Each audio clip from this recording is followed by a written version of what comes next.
I got to tell you, I think that when it comes down, and I'm a techie, but I will tell you that I think when it comes down to Facebook Live, working with Zoom seamlessly, that is not a thing, at least not in my universe. I spent probably about 5 minutes just pressing a button, watching it say broadcast, and then nothing actually happening on Facebook, at least nothing that I could see. So I finally just turned it off and decided I would just come on the regular way. So my apologies for being tardy. Technology has not been my friend lately.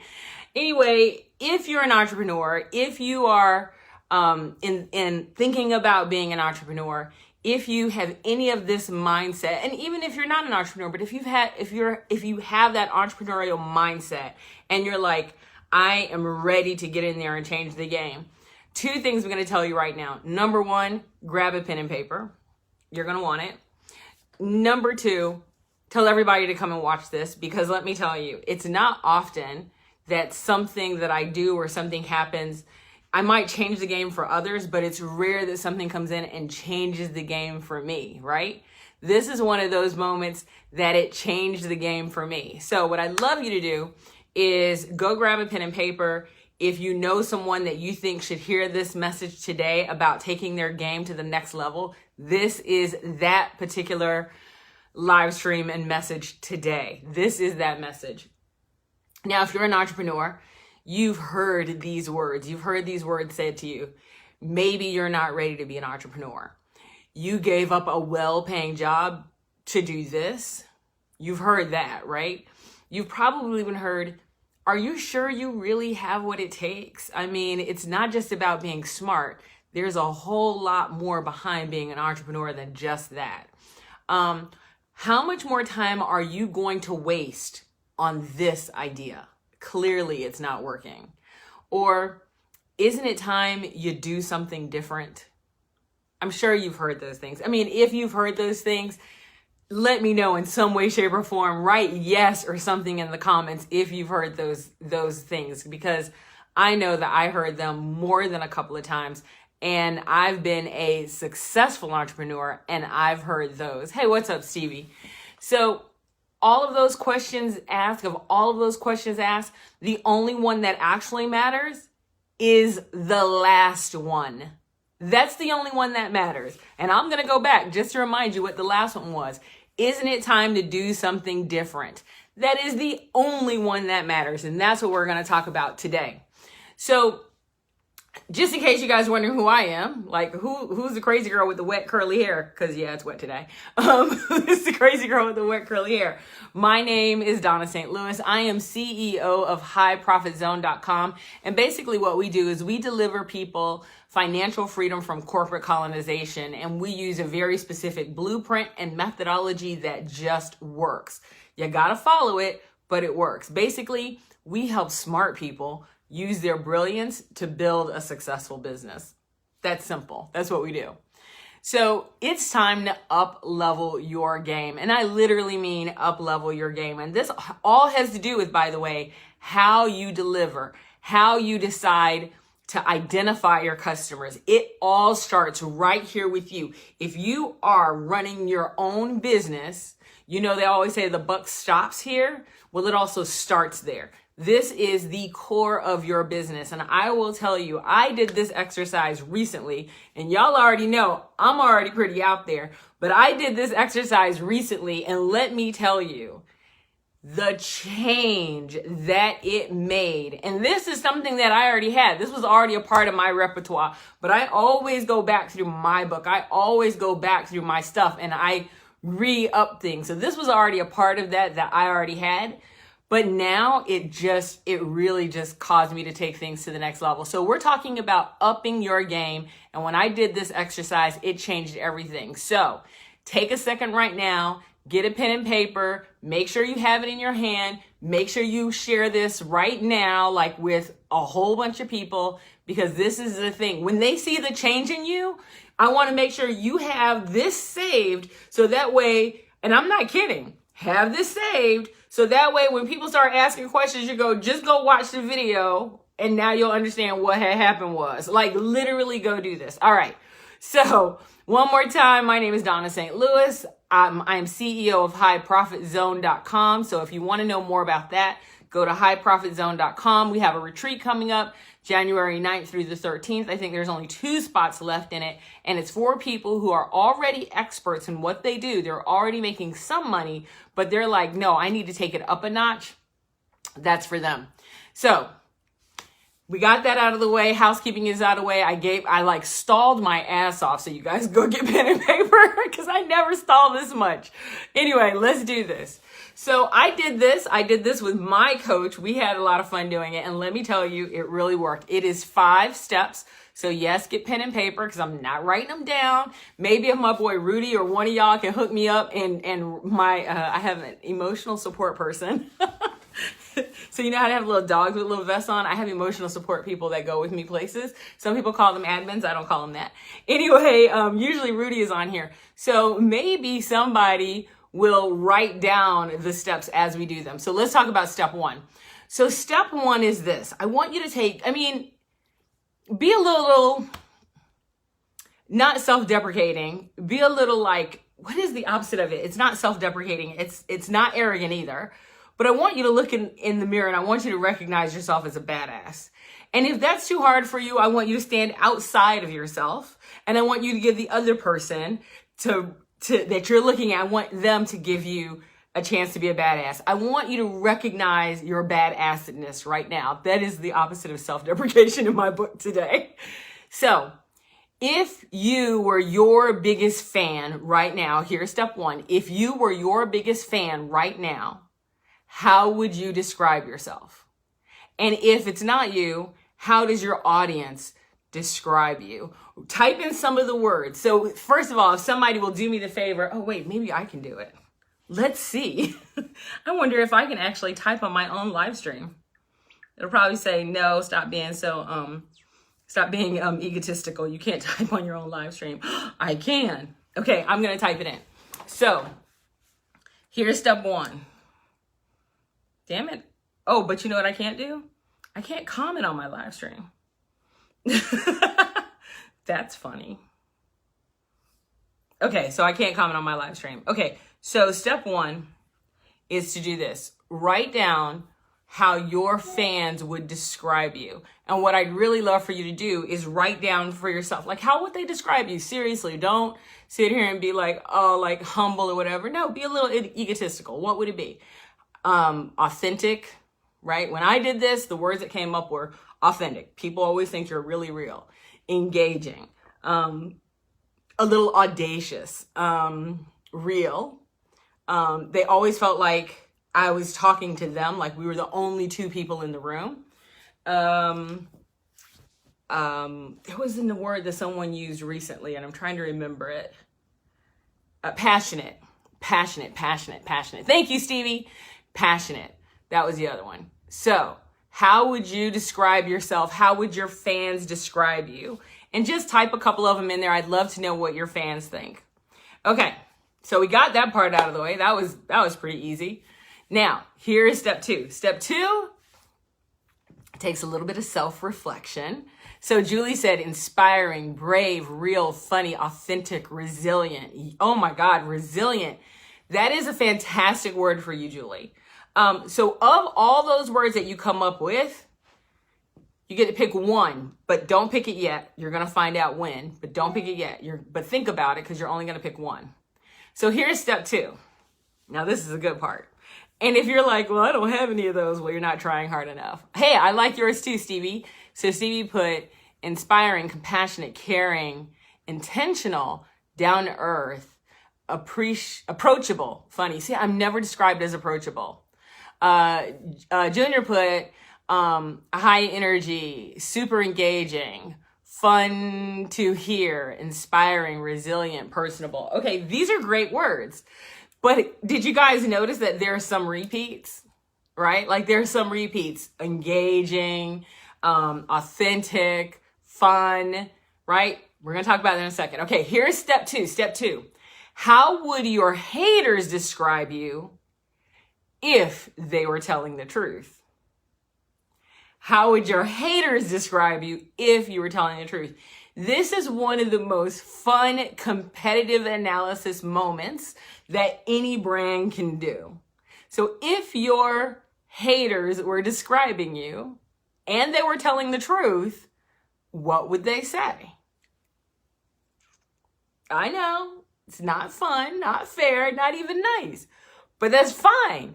I want you to write that down. So step one was, how would your stark raving mad fans describe you?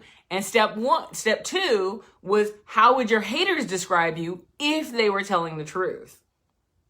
So my haters would describe me as intimidating, ghetto, arrogant. Write yours down. Don't just be putting me out there talking about, that's true. I know. But write them down. Arrogant, a little ghetto, intimidating. I would say those are like the first three for sure, that I'd probably put up there, right? Intimidating, arrogant, ghetto. At least those were the ones that we came up with. All right. So don't be shy now. Don't all of a sudden pull back and be like, I'm not going to type anything. Type it. Okay. So in the spotlight, honest, overwhelming, too ambitious. Okay. Know it all, needs to be the center of attention, loud, awkward. All right. Okay. You know what? I love that. Now this is going to get fun. You guys, when you do this is like, seriously, it's going to be fun. Don't worry. It's going to be fun. Okay. Ready for step 3? Here's step 3. I want you to look at your 2 lists, right? I want you to look at list 1, and then I want you to look at list 2. Junior said, arrogant, insta famous, center of attention. What's up, Riri? What's up, baby? Okay. So step 1, and I'm just recapping for Renita since she's tardy. So step 1 was, write a list of how your fans would describe you. And then write a list of how I know, I love Renita. Then write a list of how your haters would describe you, but things that they would say that would be true. Okay. Damn, I thought she was just... Oh, see, there you go. All right. So we got these. All right. Let's go on to step 3.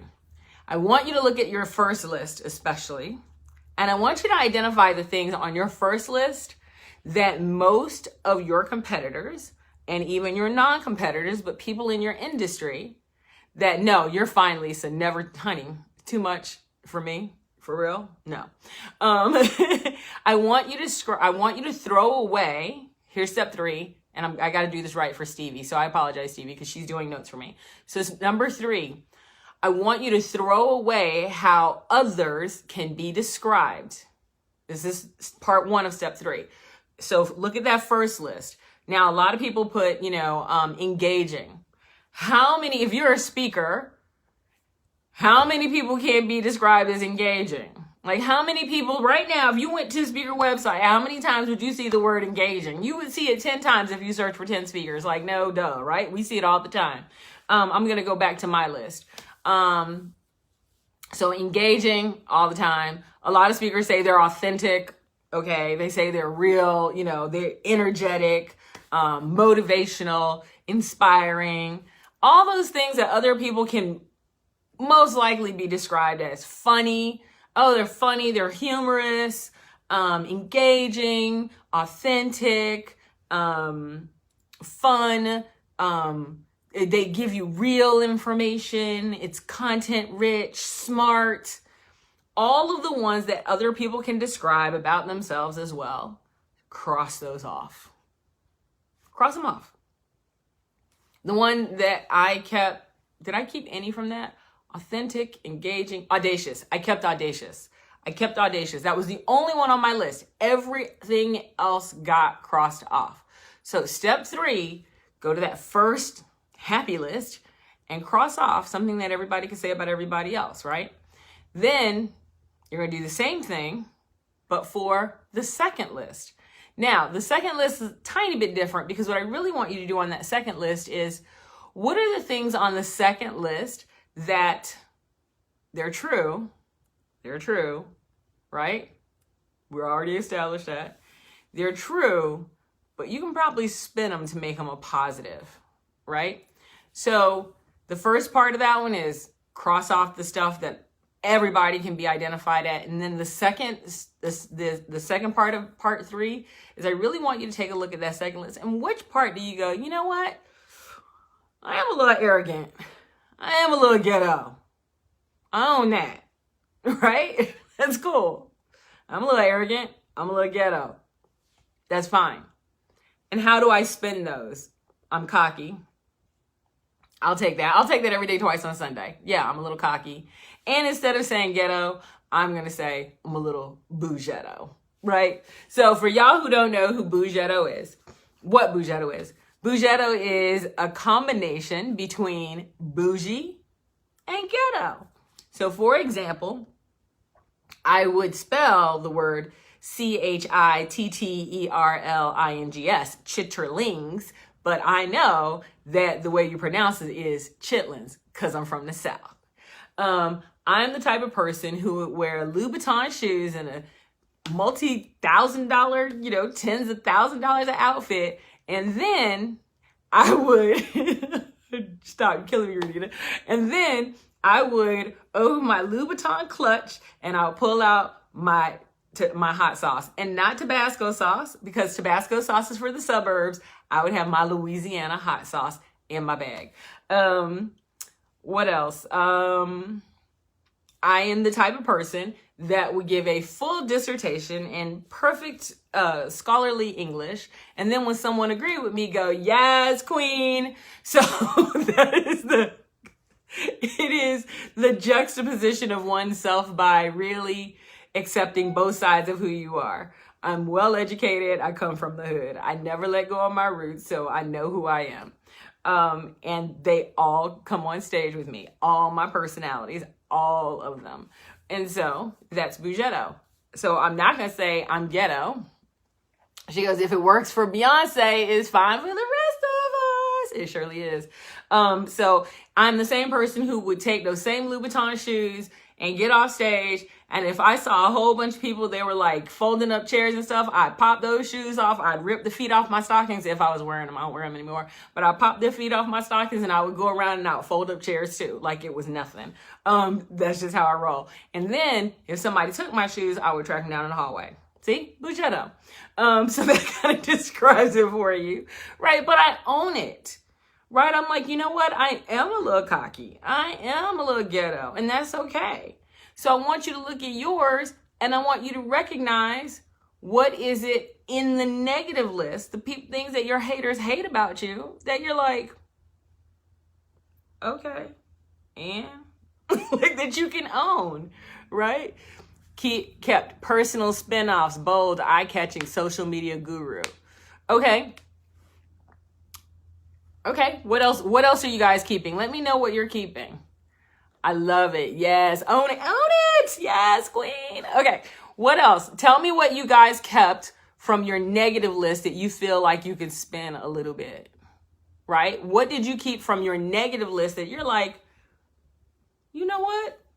I can work there. That's okay. That's all right. What did you keep? Listen, if you're loud, okay. You're loud, right? Let's see. Rough around the edges. Love that. Which, by the way, makes you extremely approachable, and it makes me love you. Big boobs, silly, quirky. So you're not going to get a boob job? I wouldn't. I think your boobs are great. Rick. Hi, Rick. How are you doing? Let's see. Willing to be visible and valuable. Nice. Extremely real. Nice. And now, extremely real, you'll find that's on a lot of people's stuff. And what we want to do is we want to make sure that we're owning it, right? Perfect. Okay. So now that we have these two lists, right? Here's the thing. So you threw away how others could, describe themselves. You only pick the ones that really can describe you. 1 second. I need a piece of paper. I want to make sure I have mine. Okay, I have mine written down. All right. I think my awkward quirkiness is what makes me me. Yes, yes, yes, yes. Yes, hey Allison, no worries, babe. Yes, I'm loud, but I love it. Yes, this is so important. All right. Now, I want you to think about one part of your business. Just one part. So I'm going to go to mine. Remember I said a little cocky, which by the way, I will tell you that until I did this, and this by the way is way more fun to do with someone who knows your business and someone on the outside. Like, it's fine to do for yourself, don't get me wrong, but get someone else's perspective. And here's why.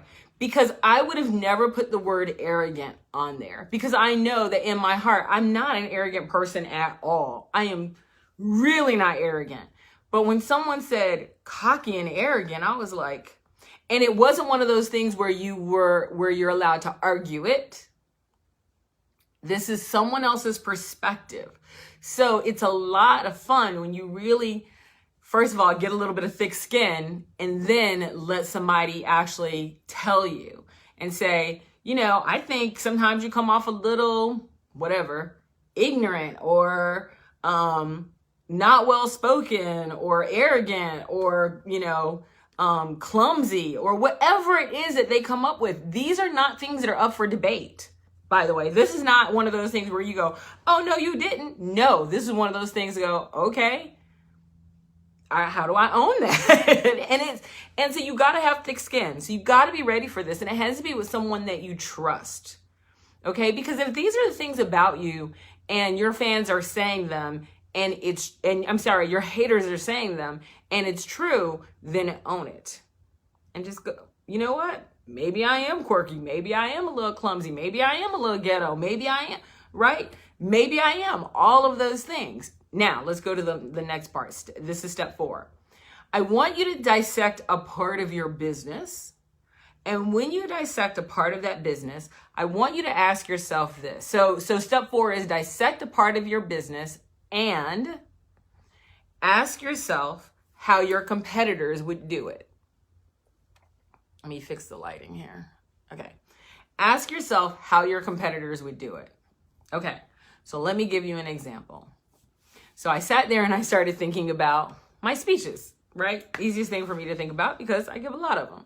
So I started thinking about my speeches and I said, you know, at the beginning of a speech, my competitors who have the same list of things that I do would get up and they would say, hey, this is who I am and this is all the stuff about me and this is why I deserve to be in the front of the room. Thank you, Stevie. This is why I deserve to be in the front of the room because, and here's my list, right? That's what they would do. And then they would go on and they would tell their personal story of how they gained all of that information. But what would an arrogant Bougetto person do? Because an arrogant person wouldn't qualify or justify why they deserve to be in the room. They will qualify and justify why you deserve to be in a room. An arrogant person wouldn't work with people who were busted and broke. An arrogant person would only work with people who were winners.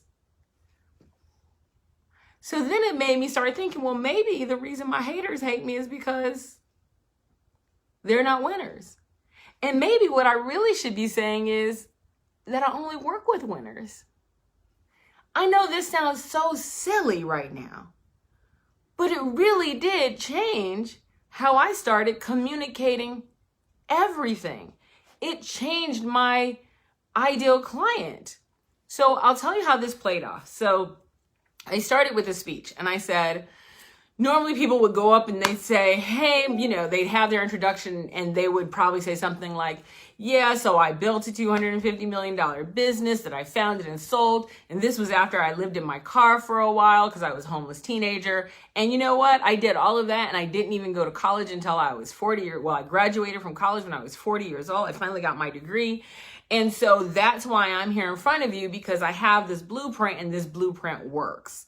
And they would totally justify their reason and for being in that room. they would justify their ability to be there and why people should listen. Okay, I'm not saying you throw that away, but there is another part. So what happened was I did this speech recently and I put up my little credentials and I said, okay, so those, you guys see those credentials. You probably saw them in the little brochure. You probably already know these credentials. You're like, okay, yeah, that's why I'm listening. I said, but now let me make sure that you're qualified to be here. And as soon as I said that, like the whole audience started laughing and I was dead serious. And I'm like, because see, I only work with winners. I don't get people from good to great. I get people from great to epic.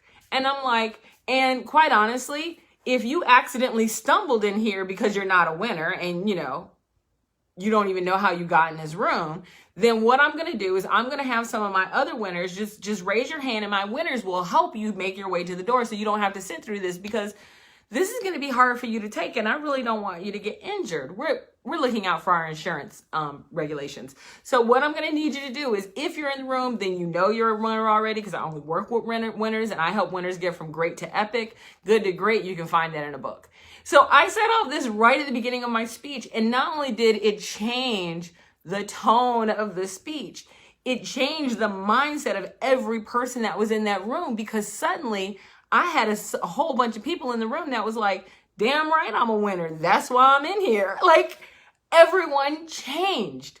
There was a energy shift in the room. And I don't mean that in a woo-woo perspective. I mean, people physically sat up and they physically they played with me differently from an audience perspective. They spoke up more because they were winners, because I gave them permission in that moment to be a winner. And why did I do that? Because I was arrogant and bougetto. Like, that's why I did that. It changed the game in regards to the room. What else did it change? Well, I'm going to tell you that in a second. So right now, I'm going to tell you really quickly the thing that I've said, and it's so funny because I know Lisa heard this, and I'm going to say it again. I only work with winners. I really, really do. The high profit zone, the mansion retreat, and you have to go to mansionretreats.com, is really only for people who are winners. I don't mean that you have $1 million in your account. I mean that you recognize that you're a badass and what you need is a little coaching to get over the hurdle. It's not that you're not charging full steam ahead. It's not that you don't know how to do whatever it is that you know how to do at the top of your game. It's that you need somebody to give you a blueprint, a little step-by-step, a little help, a little coaching. I mean, hell, some of the greatest players on the planet have coaches. Michael Jordan had a coach. LeBron James has a coach, even though he doesn't even know it. Kobe Bryant had a coach. I mean, Tiger Woods has a coach. People have coaches because they're like, listen, I'm great, but I need to get from great to epic, and I need a coach who will help me do that. When I do High Profit Zone, quite honestly, we spend 6 weeks helping people put a blueprint, a solid blueprint together. And then from there, we have you come in and implement that blueprint. And then from there, you go home and finish it up. And our expectation is that you're going to start making money within 3 to 6 months. Like, for real, for real. So if you're interested in mansionretreats.com, if you're interested in mansionretreats.com and you want to have a conversation with me to see if you actually qualify to be in the room, just hit me up. No problem. And there go one of my boys who is epic as a mofo, because I only hang around with epic people, as you know. And Jeff Ram is epic with a dash of epic, because what he did on that NSA stage, whoo, let me tell you. That was fire. Fire. All right. So anyway, going back. So let me tell you what else has changed. When I started thinking about what I deliver to my clients, I started thinking about, well, instead of asking my clients instead of describing my clients as, you're broke, you're not making enough money, you can't find clients, you don't know how to sell, you don't know how to do this. What if I stopped doing that? And what if I started saying, listen, you had the testicular fortitude and the ovarian audacity to take steps to go out here and start a business when everybody else thought you couldn't. And you did that because, quite honestly, you are a certifiable badass. You are. And instead of telling them that they can't sell, what if I tell them something like, Here's the thing. You don't have to sell because your product is so badass. What we need to do is figure out where to put your product so that people are just craving it. It's not about you selling it. It's about you making sure that only the people who deserve to buy it can actually buy it.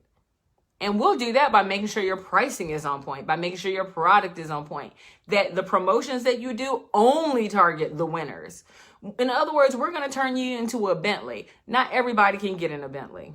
Sorry, not even on the showroom floor because you ain't got the deposit, right? And so it's really about changing the mindset of even how you speak to your clients. Every time I talk to someone, they tell me why their clients are broke and busted and you know, they're trying to save the world and they're putting on their superhero cape. Well, it's really easy to put on your superhero cape when you're scraping from the bottom of the barrel. But when you're trying to help the cream of the crop, you got to bring your game, don't you? And that's the thing. This is what made it game changing for me, because I started thinking about, what if I only worked with people who were already great? Action takers who are already out there getting it. Action takers who were like, listen, I recognize that my shit don't stink, but every now and then I do need a little extra spray. Dawnna, you got me? Those people, that's who I'm working with. So it changed who I started working with. And because it changed who I started working with, it changed the fees. My fees went up. And because it changed my branding, it changed my fees, it changed my ideal client, it changed my messaging, it changed how I started talking to people, it changed everything. But I first had to get my mindset together to recognize that those things that were my quirks that people thought were negatives were not negatives. That was something for me to embrace. Am I cocky? Hell yeah, I'm cocky. Because you know why? I only work with the best. Am I arrogant about it? Hell yeah, I'm arrogant about it. Because my clients expect me to be, because I only work with the best. I don't know if I told y'all that. Yeah, I only work with the best. And then, am I a little bougie ghetto? Yes, I am. I am bougie and ghetto. I will do an entire dissertation and end it off with, yes, queen, every time, like it's all good. I will say chitlins in a speech, even though I know it's spelled chitterlings. I am that person. And once I embraced it, it changed my business. And here's the thing. It wasn't something that changed my business in like a month or 6 months or a year. It changed my business instantly. I literally had this conversation on day 1 and changed how I delivered my speech on day 2 and changed my pricing, my brand, my structure, and everything by day 3. And guess what? The world responded. The people who wanted to work with me, suddenly, they were like, it was about time. So those are the steps. The number 5 step is have the ovarian audacity and the testicular fortitude to own who the fuck you are and then deliver it that way. And that's fine. People say I have a sailor's mouth. Damn right I do. And sailors have a lot of fun. People say that I'm arrogant, cocky, bougie, ghetto, all of that. Yes, I own it. And once you own it and embrace it, it will change the game. Change the game. So what I want you to do is on number 5, look at those things. Like Stevie said, Stevie, I think it was you who said that you were quirky, right? Oh my God, you wrote something. Hold on. She says, trying to put this in my coaching business. I don't want people who are just taking the leap, right? Want to be entrepreneurs. I want people who took the leap, hit it hard, but still aren't making the money and living the life. Exactly. That's exactly who I work with. And I know you may work mainly with women. I work with all entrepreneurs. The entrepreneurs I work with, they're like, no, I'm making money. I'm doing good. But now I need to get to the next level. Yeah, I want to add speaking to my thing, but not just standing up and giving a speech. I want to do something. Or I want to add this other leg to my business, but I don't know how. I love listening to people who are keeping it real and are impacting, influence, and increasing their income by being of service. Yes, Emilio, exactly. So what I want you guys to do is I really want you to embrace it. When people say something about you, like we look at those little things, and I've had people go, I wish she didn't wear such tall heels. I wish she did. And all those things that people used to wish about me, and I used to be like, oh, man. I should change. And now I realize, no, I shouldn't change. I should be like, oh, she don't like that I wore tall heels. I'm going to throw out all my flats. Like, I'm just going to do that tomorrow. Right? So you have to have the audacity, not only to own it, but to deliver that way, to literally go out and deliver. So like Stevie said, she was quirky. Okay. How many people openly admit that they're quirky, but then they don't have the audacity to actually deliver it? What if she was like, you know what? I'm quirky and I'm going to deliver quirky, and there you go. Whatever that is, whatever that little thing is about you that is just a little off, own it and then put it in everything. Like that shit's like Red's hot sauce. Put it on everything. That is your message. So I hope you guys got that. Stevie, thank you so much for writing down the steps. I'm going to write them. I'm going to say them one more time.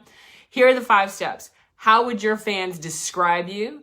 Then after step 1, step 2, how would your haters describe you if they were telling the truth? Step 3, throw away all the things that can literally be described about someone else. So when I went back to mine, I ended up with audacious, intimidating, arrogant, ghetto, and there was one more and I don't remember what it was. And what we did was we changed arrogant to cocky, ghetto to bougetto, intimidating to, well, shit, intimidating, right? And audacious to audacious, right? So those became my words. My brand started following that. Then once you throw away the words that everybody else is using and keep just yours, I want you to really start thinking and describing a part of your business where you can apply those things. So Stevie Dawn, when you look in your business and you have, if quirkiness is one of your things, where can you apply quirkiness to your business to really attract the clients that you want to attract? How can you use that? I get people all the time that go, oh, Dawnna, but you're so comfortable on camera. Oh my God, you should see the shit I used to do. It was so bad back in the day, right? It's because I've embraced who I am. And so quite honestly, if people watch it and they don't like it, I'm like, you know how many YouTube channels are out there, bruh? Keep it moving. So anyway, then dissect the part of your business. This is step 4, where you can apply those things that people would say are negative. And then number 5, dare to deliver that way. Dare to really go out and deliver that way. And then let it impact everything. How you deliver, your brand, your ideal client, your messaging. Let it hit everything. Seriously, I am getting ready to go and change my entire website because of this one thing. And it does make a difference. Anyway, that's all I have for you guys. Do me a favor, please share the hell out of this, because if this had such an impact on me, such a positive impact on me, that I really think that it would help other people. So Stevie said, ooh, my obsession with sharks and how I feel my spirit animal is a great white. I literally wear something shark related every day. Need to bring more of that to the stage. And when you bring it to the stage, to your message, why does that matter to your audience? How can you make it matter to their audience? Like, for example, me standing up and leveraging my arrogance, my cockiness, my audacity, and my bougetto-ness. Is bougetto-ness a word? I think I'm going to coin that. Anyway, by standing up and saying, listen, my arrogance allowed me to say, hey, I only work with winners, which meant that everybody in that room had to be a winner. So it mattered to them, right? It mattered to them. Love the activity, ready to own what they hate even more. Exactly. So when you deliver that thing that is arrogance, for example, for mine, why did that matter to my audience? Because all of a sudden I'm going, listen, I only work with winners. So if you in the room, you must be a winner, baby. It changes everything about how you communicate with people, right? So if you're like a shark, you can be like, listen, I love sharks. So there's only 2 people in here. Either you're a shark or you're chum. Just saying. Now, if you chum, you might want to leave so you don't get injured. Right? So anyway, I hope that helps you guys. If you got questions, I'm going to give you a second to go ahead and kick off any questions that you might have, and I will be more than happy to answer them. But I really want you to look at your stuff. I know Julie Creffield had wrote, first of all, I love Julie's stuff. Julie is probably one of the most approachable, authentic, just, and I'm going to use the word earthy, but I don't mean it she is down to earth, but she's just such an earthy person that you kind of know that when you go to her house, like, you can kick off your flip-flops and put your feet up on the couch and drink a coffee or a tea, because she's in London, drink a tea and talk shit with her, and she's not offended by what you're going to say. In fact, she's probably going to say some things to try to offend you a little bit, but you're going to have a great time. And if you want to cry, you can cry. And if you want to laugh, you can laugh. And if you want to be too loud, you can be too loud, because that's just who Julie is, right? So she's that person. I love that about her, because it's not just that on a picture, it's that in real life. I mean, we spent, 5 days together? And it's just that, like, she is that person. She surrounds you with her authenticity and her realness and her earthy. It's earthy is the only word I can really come up with. Her grounded earthiness, right? And so, how do you, and she does that, by the way, she's a brand genius. So that I know is a part of her branding. Sharks or minnows, which one are you going to be? Exactly. And you know what the thing is, Stevie? I want you to think about this. People always try to make it look bad. Like, if you're a shark, that's bad. Like, right? Like, swimming with the sharks. And if you're a shark, that's a bad thing. What if you could, like, spin that? No. Sharks are strong. They've been around for a very long time. And you know what? A lot of people are scared to get in the thing with sharks. Is that the shark's problem? Not really. Right? Snuck in for my Dawnna St. Louis fix. What's up, Nora? Let me tell you, Nora knows. Somebody tried the other day, and I was like, no, boo-boo. I was Nora's shark that day. Anyway, I hope this was helpful for you guys. I hope it really makes you think a little bit more about your brand and how you're going to change the game with it. I'm telling you, it paid dividends for me already. It totally works. Totally works.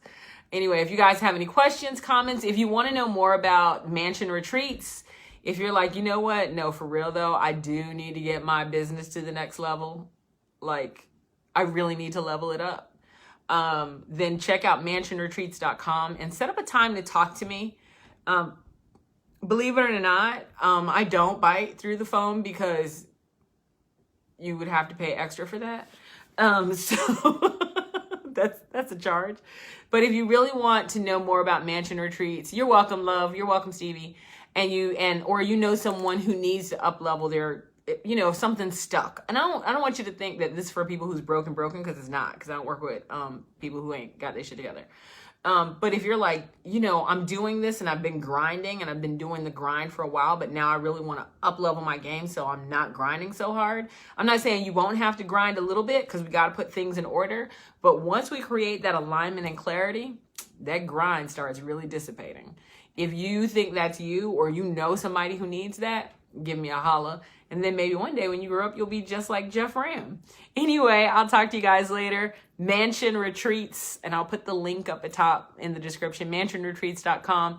My name is Dawnna St. Louis, and I really can't wait to hear how you guys up your game. Please let me know. Talk to you later. Bye.